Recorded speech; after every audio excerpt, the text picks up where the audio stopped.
What's up, everybody? Welcome to this week's episode of the B3 Podcast. I'm your host, Brett. Chris, the artist, formerly known as Heavy C. And we got the comeback kid here also. Matt is not here. Oh, and that Brett has a nickname. I came up with one. Oh, okay. That has nothing to do with this. Well, because you're saying our nicknames. So Yeah, but it has nothing to do with this, though. Brettsy. Yeah, I got a laser engraver, so he thinks I should start an Etsy store and call it Brettsy. I mean, it was... That's good. It's a big play on words for him. That's good. That's a good. Yeah. We have our show partners at Elite Nutrition. Check them out at EliteNutritionOmaha.com. Use code B3 at checkout for 10% off. Go to the store in Omaha or Lincoln, yell B3. Get a free shaker. And 10% off. And 10% off.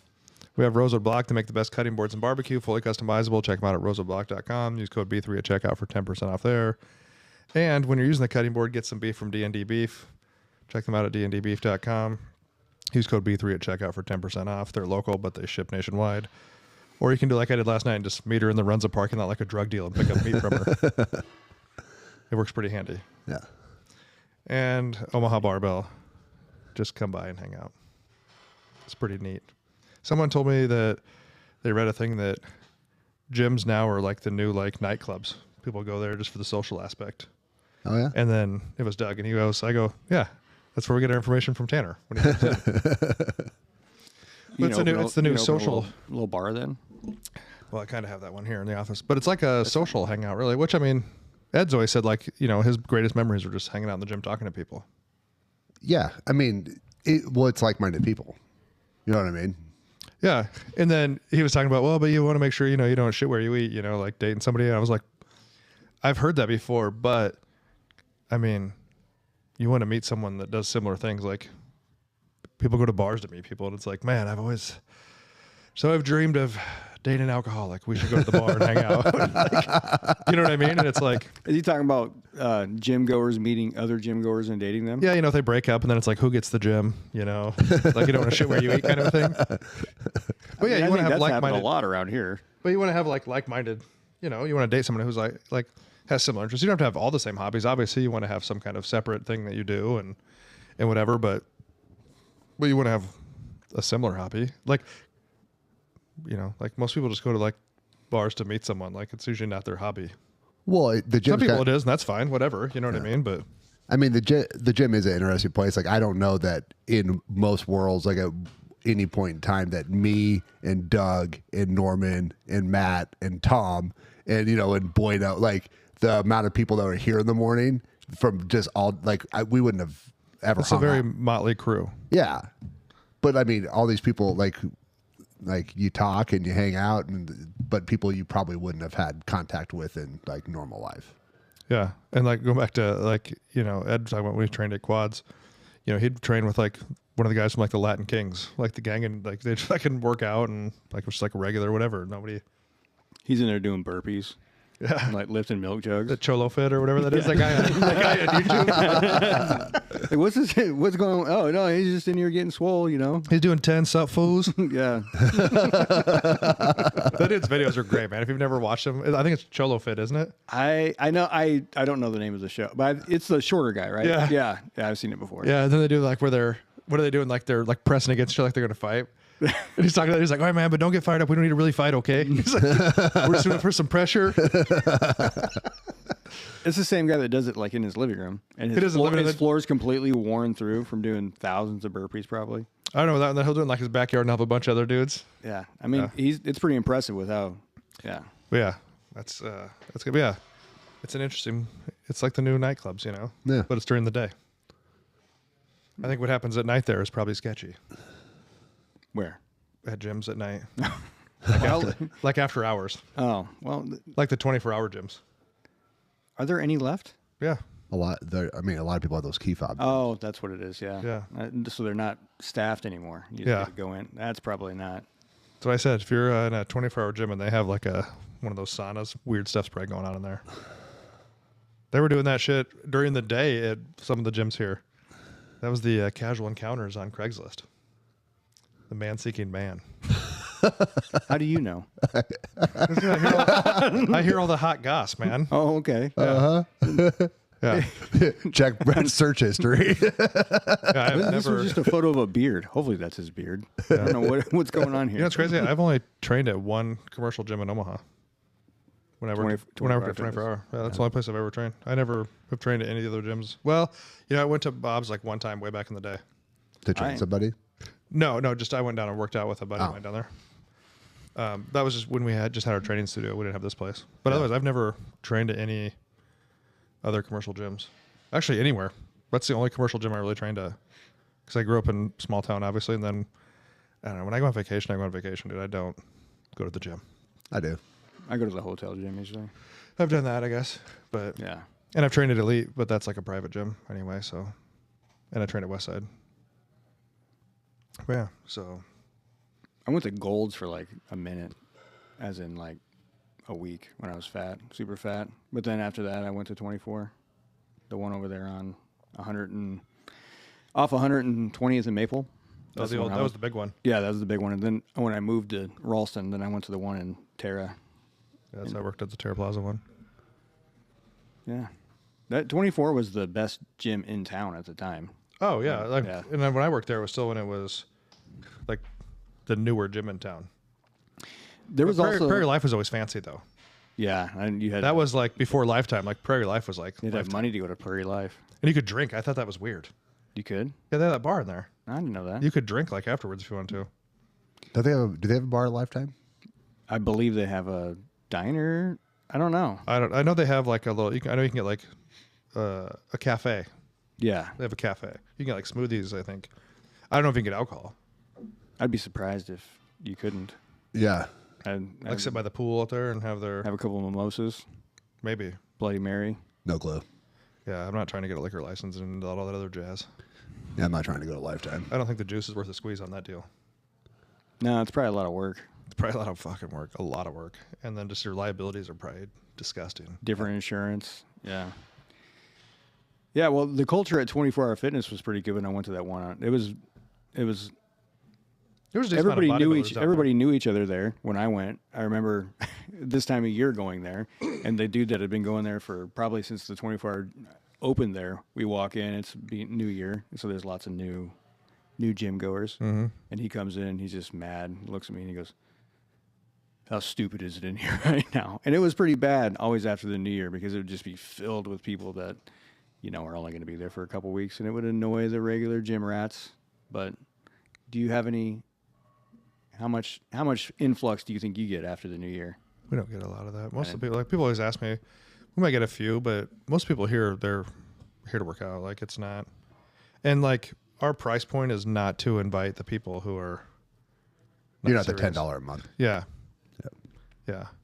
If you're just thinking about getting into working out, like, yeah, we'd love you to come here. But if you're not sure and you don't want to spend a bunch of money, that's a good place to start. I'm not going to discourage somebody from going to a different gym. Like, you know what I mean? If it's, it's more affordable to you, what's affordable to you if you really want to get in it. And then you're like, hey, I've been here for a while and now I've realized this place does suck. Then, Well, I do feel like most of the people that do come here, even if they're New Year's people or whatever, they have a background in lifting. They have a background in working out. Yeah. Like it doesn't have to be like something crazy, but like they've been to another gym before. Like they're moving up in like. Yeah. And we're not like. That is a good way to. This is a top tier place. So you've graduated to Omaha Barbell. You've done your time at Planet Fitness. Yeah. You've done your time at whatever. And now you're like, hey, I want to go really train. I'm going to come to Omaha Barbell. Yeah. I mean, that is what happens. Yeah. That's like, I don't see a lot of people who like walking off the street like. Yeah. And if they do, they're probably, they'll ask tons of questions, which is great, or they'll work with the trainer. Yeah. And get it figured out. But the only thing about coming here, though, there's not like a guy that's going to show you how to do stuff. If I'm here in the morning, I'll help out. I just remember I'm the greeter. Brett talking about when I first came to the gym, he's like, people come in here and they're like, yeah, is there like a guy that can like show me around? I'm like, nah, man. You go, the dumbbells are over there. Yeah. But most of the stuff's actually pretty self-explanatory. There's a few pieces that aren't. Hey, these machines don't have pictures on them. Like, what do I do over here? Yeah.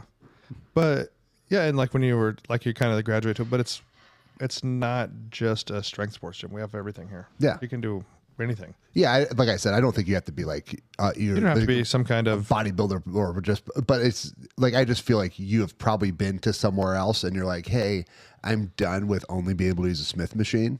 yeah. You know, I need a squat rack. Oh, and then like benching.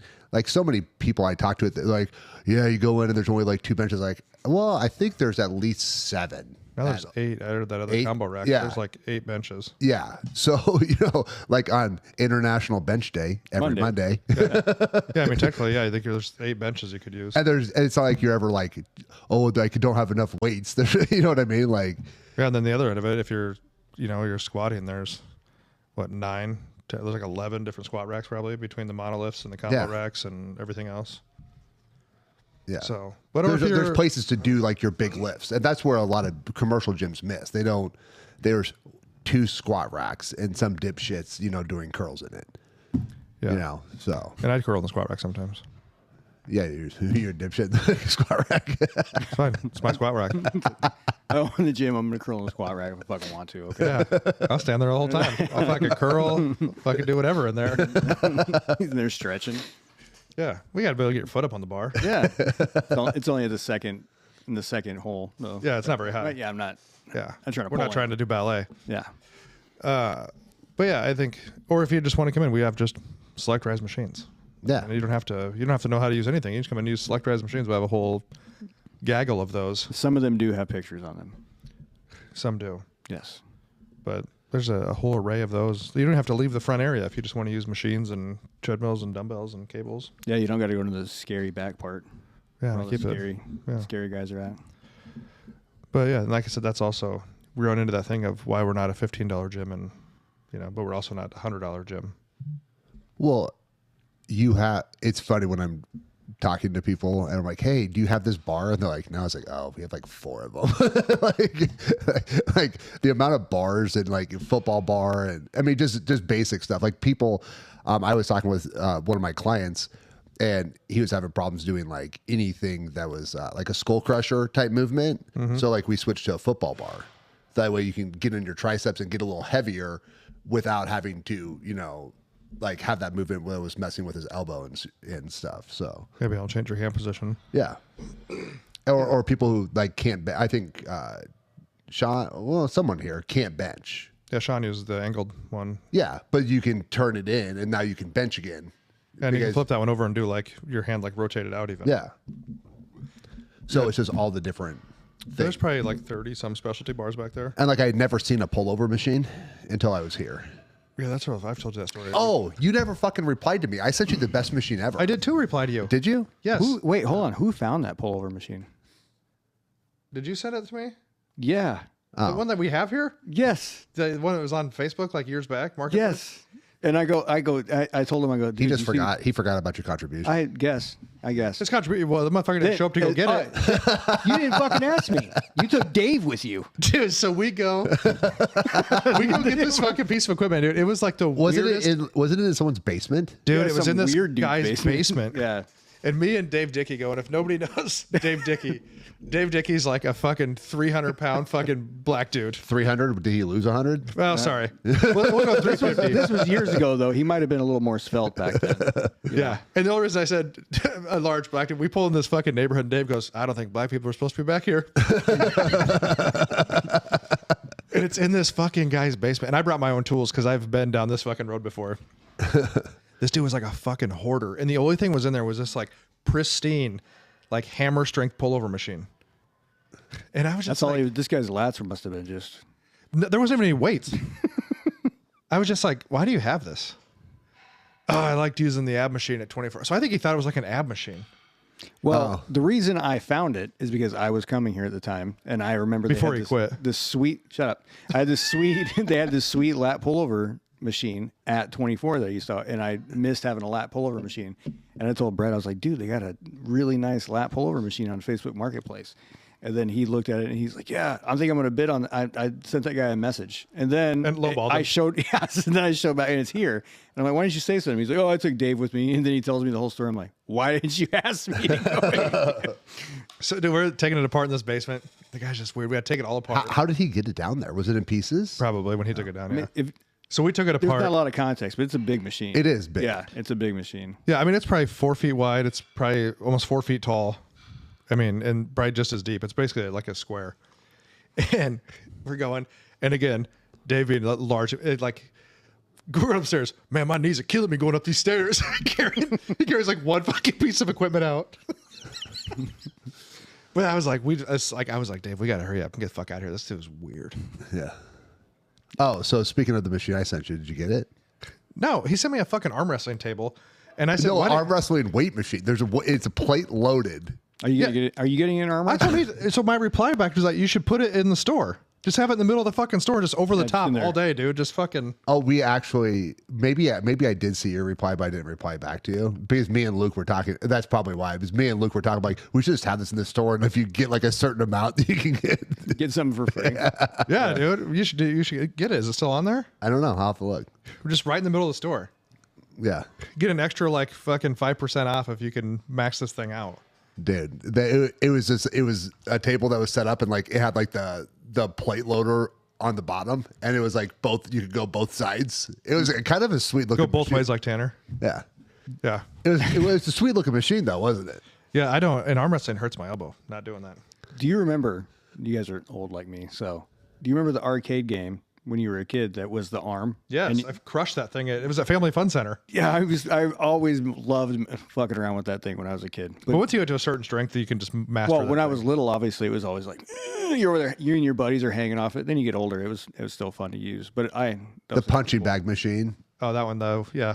I've seen a few people that don't know how to aim and hit the top of that thing. like the one that comes down and Yeah. the ball. Yeah, We it's a bad idea to have that into a bar and get all drunk and break your hand on the. Top of it, the lever. Yeah. we were down at Al Meyer's place years back for USAW meet or USAWA, whatever it was. And Mary McConaughey was there. Mary McConaughey's from Omaha, and she was like a fucking national or world like arm wrestling champ. And she brought her table down. And Mary was a big gal.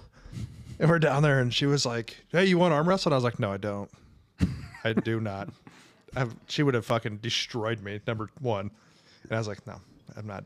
It hurts my elbow." Did I tell you when the guy brought an arm wrestling table into my Max Muscle store? No. Well, I was at Blondo, and this short, shaved head, older guy comes in, and we're talking just big, fucking bear, just a big dude. And he like reaches over the counter and he like grabs my hand and he starts like doing this. He's like, hey, like he has a shirt on that has like all of his like national and world titles in the back. What a like, nerd. Yeah. He was just Wait, interesting. some dude walked in and just grabbed your hand randomly. Like he was buying something and like I'm ringing him up at the counter and he's like, hey, give me your hand. So he like gets an arm wrestling thing and he's like going like that. And he's like, press back. So then he calls me or then he's like, hey, would you, he's like, I'm getting ready for nationals. Like there's no one around here that will train with me. Will you train? And I was like, sure. I was like, yeah. You had a crush on Tanner. I'm going to say, this guy's never calling me. Then like 3 weeks later, I get this random call at the store. Hey, how long are you going to be there for? He's like, I'm the arm wrestling guy. I was going to come down. I was like, I'll be here until like 5. He shows up with his fucking table and brings it in the store, sets it up. And then like we arm wrestled a little bit. Did you beat him? No, I did not meet him. Did he have that giant forearm? He did. Like that Skittles commercial, the usual way? But he never got me all the way down. Are we talking about arm wrestling? Or? Yeah. Once he locked the door on the store, it was game over for Tanner. But it was pretty fucking interesting. But he did teach me some things about arm wrestling. Yeah, there's a lot. I mean, there's a lot of strength. There's a lot of technique in arm wrestling. There is. I feel it's a lot of pull them in and then kind of almost try to bend their wrist the other way, isn't it? Well, it's a lot of like weight shifting. You know what I mean? And then especially when they have that fucking thing on the side of the table they can hold on to. You can get some leverage on that thing. Yeah. But a guy I went to high school with, Scott Agulia. Like I see him on Instagram. He's like a world champion, like arm wrestler. And like he'll post his stuff up. I think arm wrestling is pretty interesting. Would you rather do arm wrestling or power slap? Arm wrestling. Who would want to do power slap? Have you seen I those think that's people's mainly faces that explode? I think it's mainly a game of who goes first for the most part. I think you're probably only going to take, if somebody knows what they're doing, I think you're going to only take one hit and still be able to maintain. If you take a second hit, it's over. Some of those dudes that are huge, and if you get hit one time, it's game over no matter who you are. Well, and then like you get like a standing like 10, or you get like a 10 count to get up. So these people go fucking out, and then they like get up, and they're like the refs counting, you know, and then they're like kind of wobbly. They go back to the table, then they go to hit. I'm like, you just almost got knocked the fuck. Like you, I guess. If I got hit first, and even if I was like knocked out or like not feeling good, I'm like, I'm gonna take my swing. I'm gonna try and get back up, and then I'm gonna be like, I'm good. But look at like the as far as like putting it on, what a low barrier of entry. It's like we just have a table we stand at, and here, hold this pool noodle behind your back, and we're gonna get after it. Like talk about your minimal cost. And here, I got some old wrestling mats. Let's lay this down. You just gotta explain the rules, right? You have to keep your hands straight. I've never watched it, but I know some like keep your hand. You can't like club somebody with it, and then the other person can't move at all. No, when they're getting hit. Yeah. Oh man. And then if you move, you get hit, and you get a penalty, and you get hit again, right? Yeah. So you just gotta stand there and just take it. Yeah. But do you remember the old like those that dude Kirill, that old Russian guy? Yeah, he was like, they were the early ones, and they didn't have any. They just stood over like a regular folding table, like there was no mats. Their friends just hopefully caught him. Yeah, and they just slapped him. But that Kirill dude, he's the one that used to have the bench press record, and then it was one of his boys that was early on in it, and and then the UFC acquired it. Which how do you acquire? Like I'm gonna need that folding table, and then pool noodles over here. So we'll give you guys $37. Yeah, Dana paid quite a bit for it, just for the name. I'm guessing. Yeah, right. Yeah. How much did he pay for it? I don't know. It was. I mean, Matt's not here to research it for us. Yeah, for the power slap. Yeah, it was a decent amount, and like he started pushing the videos, and like those videos go viral. I mean, even if the only thing you did with it was monetized the reels. You know what I mean? You would make money on it. Well, I think I was listening to Andy Frisella, and he was talking about how entertaining they are to go to. He said the power slap matches, or I think it was Andy Frisella that said that, are so entertaining. They're very entertaining to go to. Well, it's not like you have these like... You know someone's going to get knocked out. Yeah, but it's also like you don't have to be like some prime athlete. Yeah. I mean, you have to have something wrong with you in the head, right? I mean, how much are they getting paid? I don't know. It can't be that much. Probably money. like $50. So some free beer. Yeah. Hey, free beer and $50. So the price was never publicly disclosed, but its reported internal valuation is $450 million. That's a decent amount. And then there's sponsor deals of like $76 million. I mean, yeah, I don't know what he paid, but I think he paid a decent amount for it. But yeah, they didn't. They said it was like never, because it wasn't. They made it seem like it wasn't a. It said, no figure or confirmation exists. The UFC purchased Power Slap as a standalone business for a set price like traditional acquisitions. So it isn't publicly disclosed.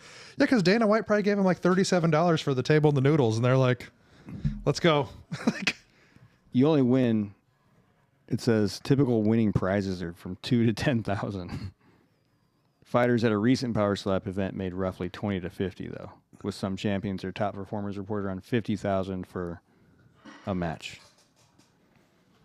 If you're like the top guy, yeah. But a regular person, 2 to 10 is what you're getting. If you win, like the undercard, it's probably a bunch of amateurs that aren't even getting paid. Yeah, you know what I mean. They're showing up there slapping the shit out of each other for nothing. Well, that's like end up on social media because your face got destroyed. That's like all the fights around here. You know, like all the MMA fights. Like a lot of these people were coming in there for $100. Yeah, you know, like didn't they used to do them at what was that country bar over here? Rednecks. Didn't they used to do fights at Rednecks? Like UFC fights? Yeah, like MMA fights. I don't know, because they used to have the OFC, the Omaha Fight Club, where if you were like had gym shorts and you were in the crowd, you could fight. Yeah, yeah, that's what I'm talking about. That's what I think it was. Was that over there, or was that at another place? I thought it was Rednecks. It might have been at Rednecks, because it was Tim Baser, I think, was the kid that ran those. Yep. Yeah. Yeah, $50 and like a free tab for the night. Yeah, like anybody got gym shorts? All right, you're in. Yeah. Well, and then the Ralston Arena, or was it Ralston? Victory did Ralston Arena. That was pretty decent. Mid-America Arena. Yeah, they had him at Mid America, and that was when Victory J ran it. Yeah. And then Ryan Stoddard moved it to Raw. And they had some decent events. Yeah, that first one, I think he was like the first like sellout crowd, I think, at Rawson with Victory. Yeah, I mean they had some good events. Yeah, dude, I remember that one. We sponsored a couple back in the day. Yeah, I remember that guy like fucking spitting his teeth out. Yeah, I remember watching Drew fight Ted Worthington. That dude just verbally submitted. He just said, "I'm done." Was that an MMA fight or a MMA kickboxing fight? MMA. They used to do the Muay Thai. kickboxing. The Muay Thai used to be down at the that ballroom downtown, the Tip Top Ballroom. Because that's where Drew started, right? It was Muay Thai fighting, right? Muay Thai. And here's an interesting fact. Yeah. It's a whole 6 degrees of separation. So I'm originally from Harlan. Everybody knows it. But Drew's first MMA fight was in Harlan. I didn't live there at the time, but it was in at the old Veterans Auditorium in Harlan. Isn't that weird? Yeah. That was his first fight. And now look at him. Small world. Yeah. It's crazy. He hasn't came back to visit in a while, or have I missed it? He was here a couple weeks ago, 3 weeks ago. Did he come on? No, he didn't come on here. No, he just stopped by. He was in town. Was it after his last fight? He's usually stops by after a fight. Yeah, it was after his fight. I'm trying to think when that was. First part of December, maybe. He stopped in for the weekend. Came to see some of his family. He won that last. He knocked that last guy out. Yes. After he got a point deducted. Yeah, that guy really milked that nut kick. I don't think he kicked him in the nut. You know what I mean? Like, there's so much room around down there. I think he milked it. Maybe there's just a lot of room for you down there. Maybe it's not for everybody. No, I mean, there's like, I guess, there's a lot of room for error because, like, you could throw the kick and that guy could turn. It didn't look like a nut kick. Yeah, you could. That could turn. I mean, even a graze sometimes can take you down. I mean, but yeah, because I think they were even in rounds, and then they like Drew's corner was like, hey, with that point, like you have to win. Like you have to win this. The best you can do is draw if you go to the cards. Yeah. And then he fucking just beat the shit out of him. It was pretty good. Yeah. So he's hoping to fight again in March. I mean, if you want to pay or watch the fights live, but I usually wait. We don't have to anymore. Paramount's all free now. Oh yeah, but I usually just wait until like I'll follow and see like when he's done, and then I just go on YouTube and it's like There's immediately up there, and I can just like just watch the fight, watch the highlights or the whole fight if you want. I'll watch the fight, but I'll like skip through in between rounds and all the bullshit. Like I can watch this fight. That's usually what I do. He's actually about the only person that I watch fights for because I don't really. Well, I just feel Care like that the much about UFC fighting. doesn't have any like real superstars right now. What? Like you don't have, you don't have like the John Jones are pretty much retired. you don't have Connor, you don't have like a Ronda, you know what I mean? Like those. You know people why? I mean, when was the UFC at its peak? Was back Chuck Liddell, Tito? Would that like that era? Would you say that was Yeah. its peak? BJ Penn, almost all those guys were on TRT. Hendo, they were all on TRT. They Pride, would and Pride, they were all just fucking trying to kill each other. yeah, I Pride was liked great. Pride. Yeah, Pride was. And then that is Rampage, good. like when Pride and UFC came together. But most of those guys were on TRT. When they brought the new freaking drug testing in, they wouldn't. You can't do it. Well, at some point in time, you have like you can't recover. Like TRT, if they wanted, and then I think Dana also doesn't like stars. I think Dana likes a certain amount of star, but not too many stars, because then you lose control. When did the standards change completely, though? Because it seems like a lot of those guys were on, well, like Vitor Belfort was not just on TRT. So the TRT, basically, you would have to like, I think, turn in like what you're taking, but they would test you and make sure you were within a normal range. So you were under 1,200, right? So if you're under 1,200 at the time of test, then you're fine. Yeah. So there was probably a lot of gray area, and there's probably people doing a hell of a lot more, doing stuff like that. But honestly, anyone who knows, like if you do, like doing steroids to be big and doing it doesn't translate always to being athletic. Like, so there's still like you can't just do like too much, or you're just not going to be athletic. You're going to be a freaking big old meatball. There's got to be a little give and take. Yeah. Yeah. So, but it seemed to me that they were more enhanced at that time when Chuck Liddell You think everybody was just on TRT? No, I think they were doing all kinds of shit. Okay, that's what I'm saying. But since they allowed TRT, it made the gray area bigger. And honestly, that's what people want to see. They want to see, I mean? yeah. I get it. I get it. It's got to be a sanctioned fight. So the commission, the athletic commission, has to get involved, and they have rules that you have to. They don't want anybody dying out there. I understand, but. Well, the reason why MMA is a lot safer than boxing is because the repetitive hitting doesn't happen as much. Because when there is a knockout, the guy jumps on top and it freaking, Yeah, somebody doesn't get rocked and they get hit 10 more times after that. Well, they don't get rocked. There's some of those old videos though where you see that dude. Yeah. Remember that one some years back where that guy got hit I think they count 10 more times and the ref's just waiting it out. Dude's head's bouncing off the mat and I was like, well. But for boxing, if you get knocked down, you have a 10 count, right? Standing 8 count. And we've all counted boxing. That's more like 15, 20. Yeah. By the time the ref gets over there and then counts, and they always count slow, especially if the guy's moving a little bit. It's like 1, okay, you might get up. 2. Dude's bouncing off the ropes and he's good, I think. Yeah. You look good. But then you go out there and then you can just keep getting hit again. That repetitive hitting, especially when you've had your skull rocked up, is why those people end up all fucked up.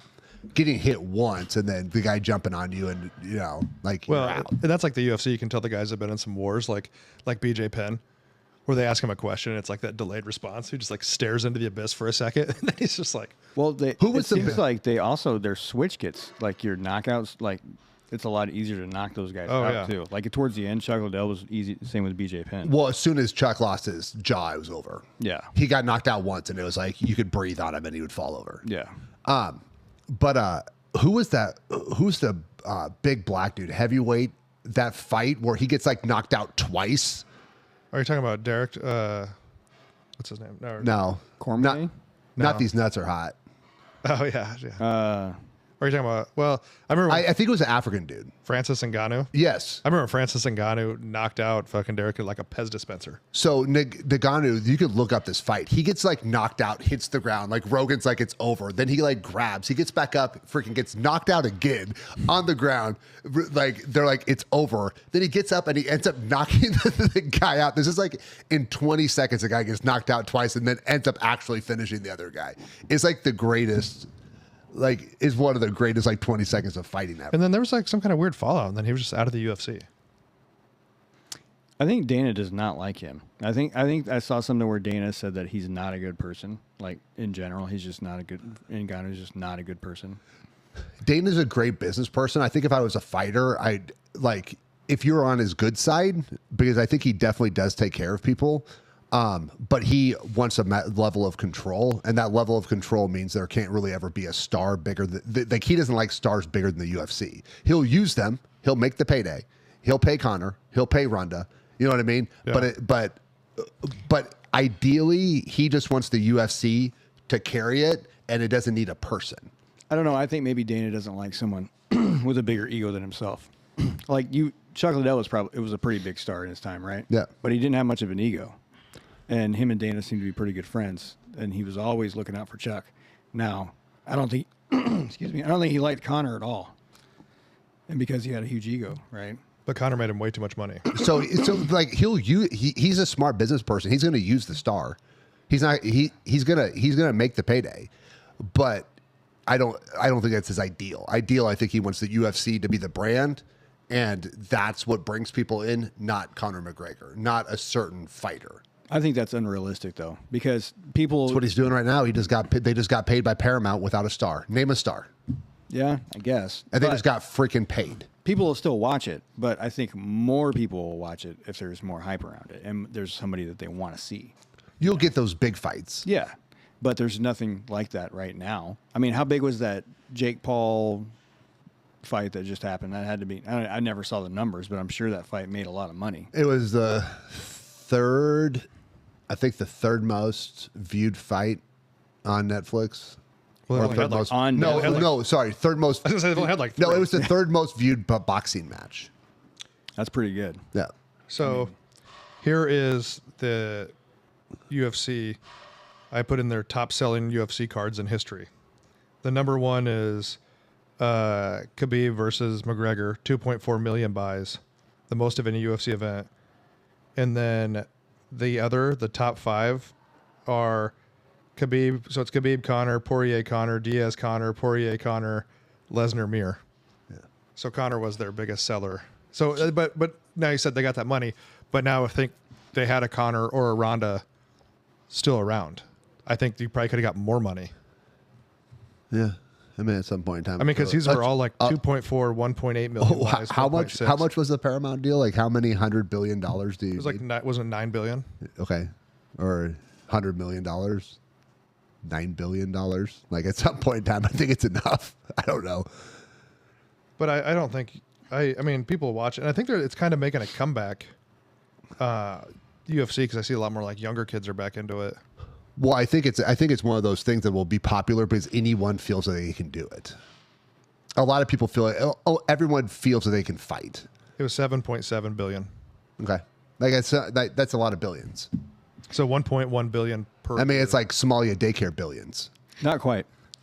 Yeah. Isn't the numbers on that 9 billion? Yeah. Yeah, I mean, so we're getting there. We're getting pretty close to Somalia yeah, daycare billions. UFC's got to open a couple daycares. Be all set. Yeah. So yeah, and they're getting rid of the pay-per-views. Yeah. Which is, I think they're gambling on more people will watch because they don't have to pay for it now, right? And Yeah, you can probably sell you just more gotta in- have a subscription. He wants to make it a mainstream. What are you going to sell more in advertising? Yeah. I mean, I used to love watching HBO boxing. I can't believe it's gone. I liked watching boxing. I liked the people. I liked the product that they produced with HBO boxing, and then it went away. Hopefully, it's something along those lines with UFC fighting. You know. Well, the thing about it was too many bad promoters. Well, Don King ruined boxing. The promoters ruined. Yeah, that's for sure. But this is where Dana. This is why I think Dana does what he does. Is that if you have too many stars, right? Then you get factions and you start getting these different promotions and stuff like that. Like he tries to make the UFC the brand. It's the UFC. That's why you're watching. You're not watching necessarily for each individual person. Obviously, you're going to have people who bring more eyes. Yeah. But he wants the brand to be the brand, and he does a good job with it. He'll use the other people to raise the brand, you always but wanna it's always about the brand. You always want to keep your brand separate, just so if then that person doesn't have the leverage against you. Right. I mean, you saw that with like WWE. You know what I mean? WWE was very good about bringing the next person in, Yep. so they didn't have to worry about it. You know what I mean? So they made it seem like everyone was pretty much replaceable.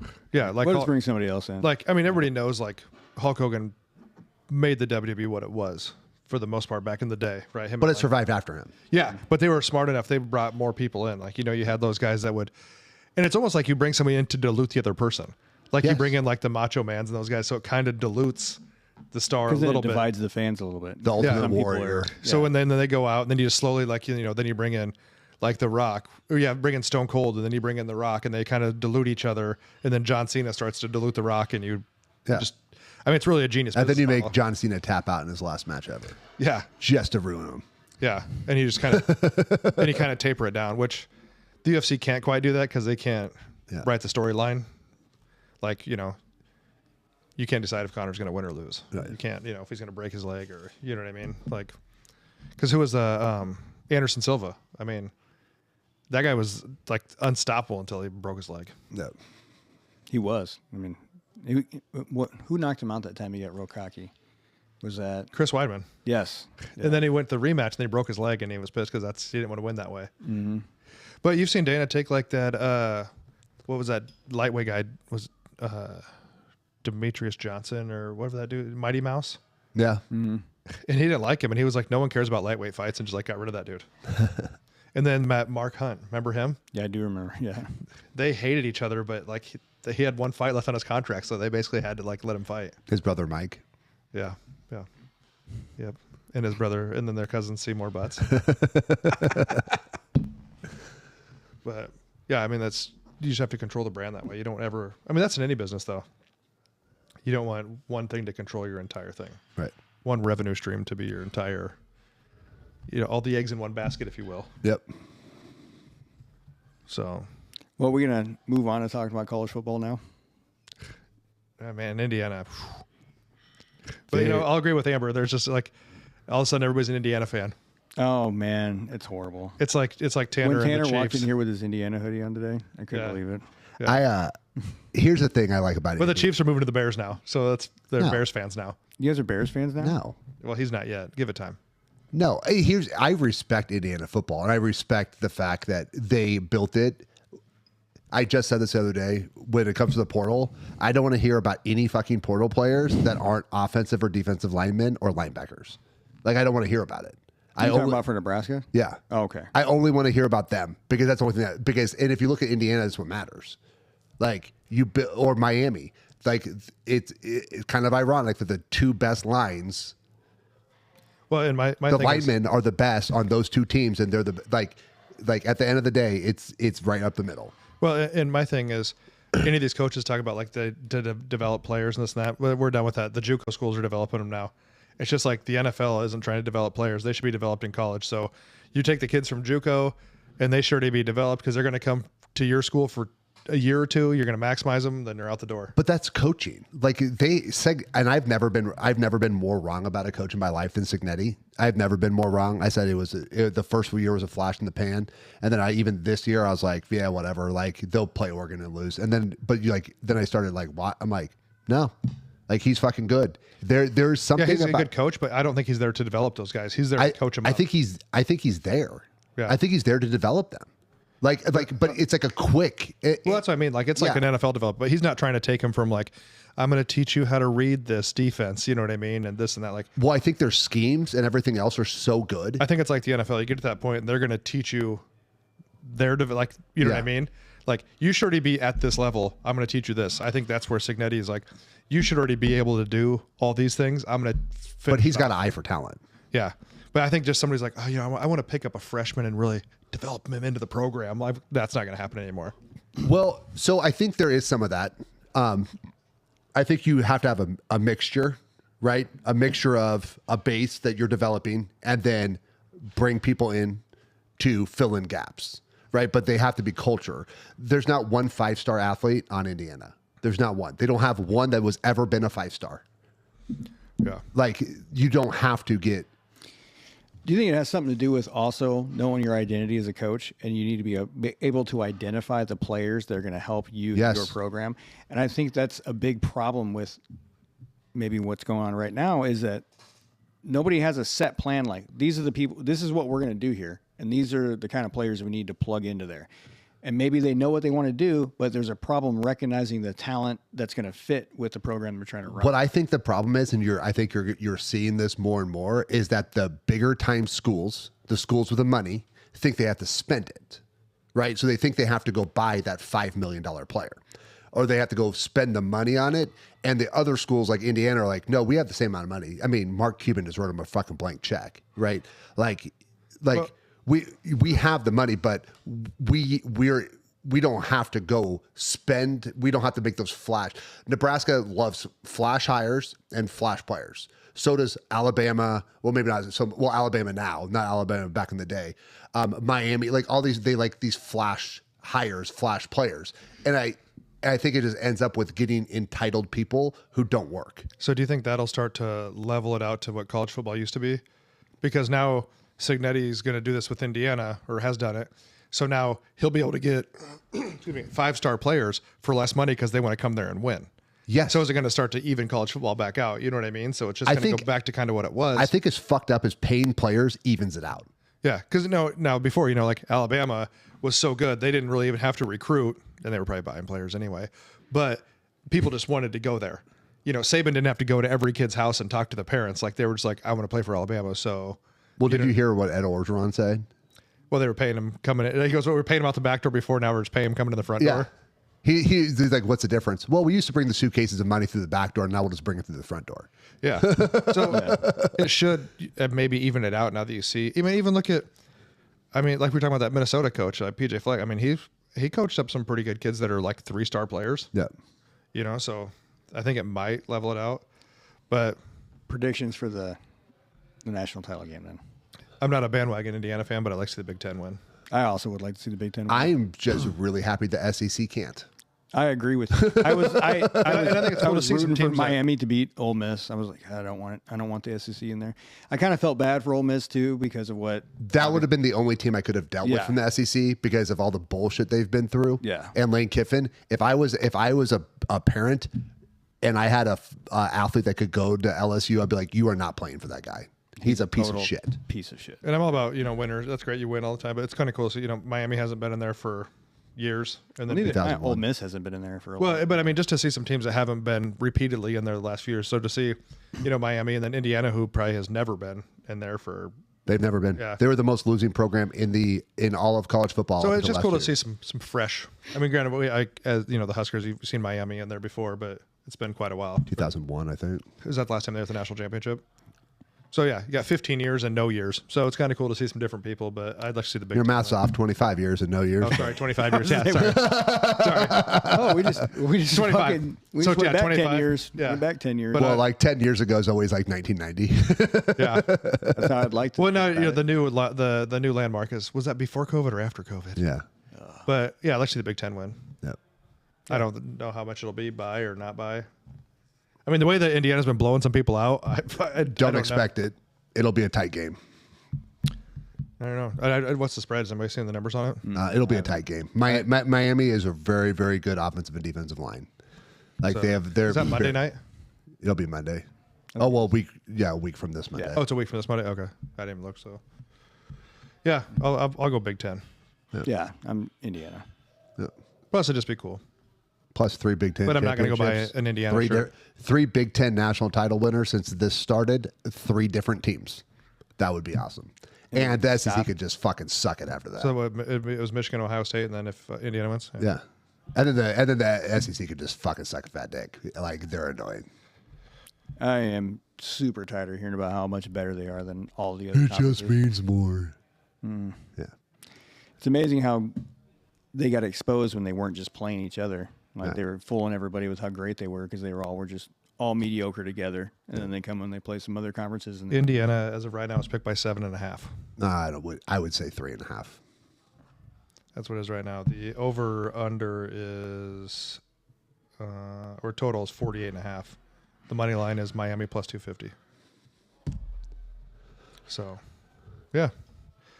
You guys got anything else? yeah. Nope. All right, guys. Like, subscribe, share, follow. We appreciate you listening. We'll see you next time.